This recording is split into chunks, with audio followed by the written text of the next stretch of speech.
Hey, what's up YouTube? Welcome back to the channel. It's Christine with gaugegirltraining, an online meal planning and coaching service. In today's video, I'm going to discuss 6 common causes of hormone imbalances. So let's get started. So as you guys know, I have talked in depth about hormones, hormone health, and how imbalanced hormones can lead to excess stored body fat, specifically the hormonal belly. I have launched a whole line of hormone supplements, a hormone reset program, and in today's video, I'm specifically going to cover some things that I discuss in my upcoming book, Unlock Your Macrotype, which drops on March 8th, 2022, so this year, oh my goodness. And I really want to dive deep on 6 factors that specifically introduce hormone imbalances. And the number one thing is insufficient dietary fat intake. So as you guys know, there are 3 main macronutrients. Each one of them have different roles. There are proteins, there are carbohydrates, and there are dietary fats. And dietary fats tends to be one of the first to go when somebody is on a very low calorie diet.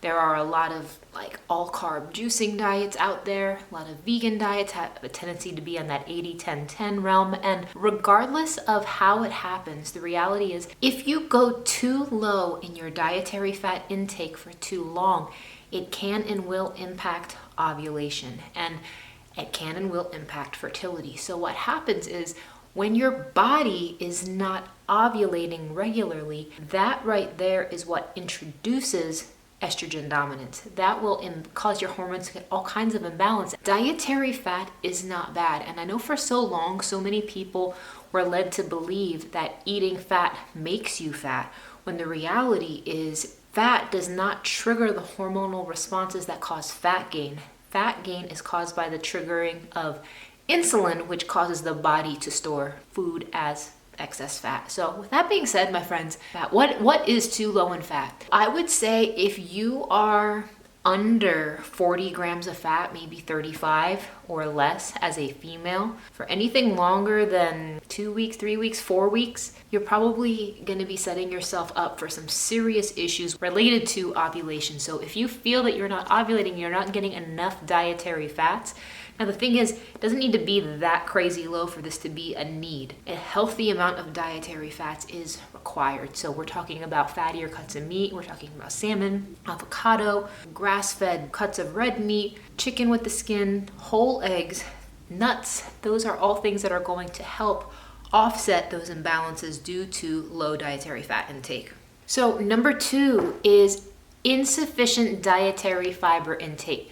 If you are not getting enough fiber in your diet, fiber is a type of carbohydrate which is insoluble in the body, and as a result, it goes straight through the small intestines and causes your body to have a bowel movement, and it adds bulk to the bowels. Dietary fiber supports the elimination of excess estrogens, and that is very helpful, very beneficial. But if you're not getting enough fiber, your body will be dealing with circulating excess hormones that need to be transitioned out of the body. So you want to be getting around 20 to 25 grams of fiber per day. The thing is, a lot of people don't. They simply don't. Even if you are eating green vegetables, 1 cup of spinach is still just 1 gram of fiber. So if you struggle to hit your fiber through real whole foods, you may want to consider fiber supplementation. And I have a fantastic dietary fiber supplement as part of the Gauge Life Nutrition Supplements line. It is completely plant-based. It is a fantastic product. You guys can save 10% with code GL10, and it will also keep the hormones balanced. So be mindful of those levels. Now, if you have extreme hormone imbalances, you're definitely going to want to go north of 25 grams of fiber per day. And if you need specific guidance on how to eat in that regard, you should try my hormone reset plan. So number 3 is a zinc deficiency, and zinc is quite effective at helping the body naturally balance the ratio of estrogen to progesterone.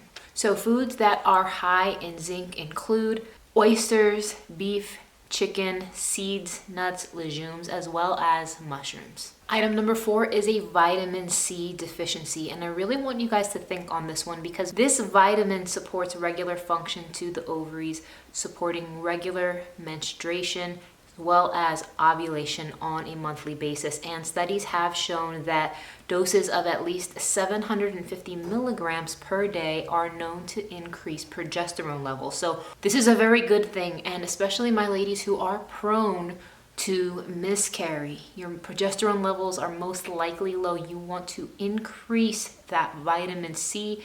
This is not something that you should steer away from. This is something you want to lean towards in the form of eating more foods with vitamin C, as well as considering vitamin C supplementation if you do not get enough real food with this micronutrient. The next one is item 5, magnesium deficiency, and magnesium is essential in also helping estrogen metabolism. Magnesium helps the body naturally detoxify the excess estrogens through the liver, which is extremely helpful and important. It also allows the body to excrete excess estrogen through the urine as well as through the bowels. Now, magnesium is found in real whole foods.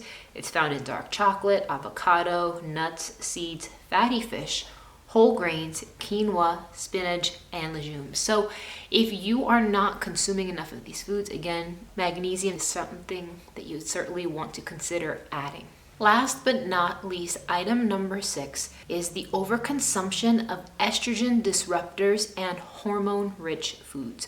So as we know, you guys, if you're not eating organic, a lot of foods are grown and farmed and processed in such a way that requires the use of pesticides. And unfortunately, these pesticides are so strong that they kill off all kinds of bugs, and you have to realize that that is going into your body. And when that happens, it's going to cause disruption. And according to studies, pesticide exposure is a well-known hormone disruptor of female reproduction. If you are a female and you are struggling to reproduce, you strongly want to consider eating substantially cleaner, going with locally farmed vegetables where possible, growing your own where possible, growing organic where possible, non-GMO where possible, and staying away from foods that are just loaded with these items. So if you have questions about imbalanced hormones and how that relates to your ability to lose body fat, I definitely touch on that in my upcoming book that is coming out on March 8th, but it's also